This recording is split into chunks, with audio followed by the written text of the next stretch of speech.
খলিফাকে চেনে নাই, দেখেনও নাই কোনোদিন। এই বেদুইন রাখাল কোনোদিন মদিনার প্রান্তরে আসারও তার সুযোগ হয় নাই, কল্পনাও করতে পারে নাই। আমরা যেরকম এখন বাংলাদেশ থেকে অনেকে হজ করতে যাওয়ার কল্পনা করতে পারছি না, সেই বেদুইন রাখালের অবস্থা ঠিক এরকম। তিনি কি করবেন? ওমর ফারুক চলে গেছেন তার কাছে, যাই বলতেছেন, বেদুইন রাখাল তুমি কি করো? বলে যে মাঠে আমি বরকি চড়াই, আমার মালিকের বরকিগুলি আমি এই মাঠে আমি চারণ করে থাকি। বলে দেখো আমি মুসাফির, আমি তো দূর থেকে এসেছি, ফিরে যেতে আমাকে কষ্ট, তোমার কাছে আমি চাই একটা বরকি তুমি আমাকে দাও। কি দাও? বরকি একটা আমাকে দাও।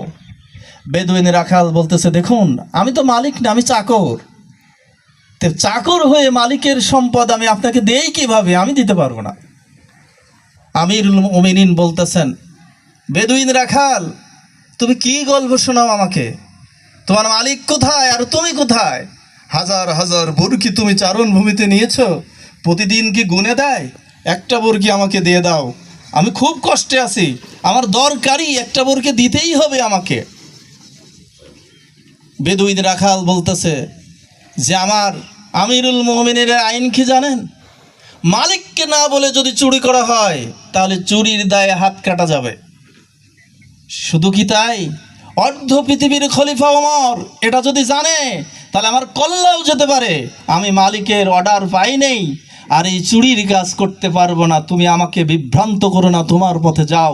তুমি এতক্ষণে আমার কাছে গ্রহণযোগ্য ব্যক্তি ছিলে, কিন্তু চুরির পরামর্শ যখন দিয়েছ, তোমার সাথে আমার কোনো মিতালি নাই, তোমার গন্তব্য যেতে পারো, আমি তোমাকে বরকি দিব। হযরত ওমর এবার তৃতীয় স্টেপ তিনি নিলেন, বলতেছেন বেদুইন রাখাল বরকি তুমি একটা নিবই, তুমি দিলেও নিব না দিলেও।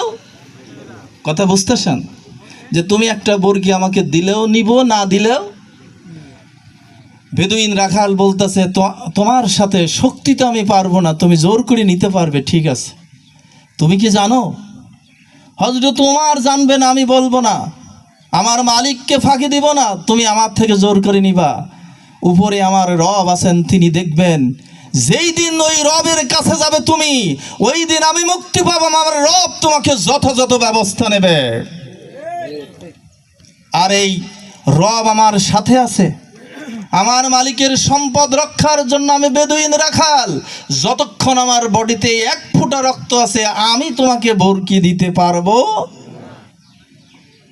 ওমর ফারুক খলিফাতুল মুসলিমিন তিনি তাৎক্ষণিক সেজদায় পড়ে যায়, বললেন রব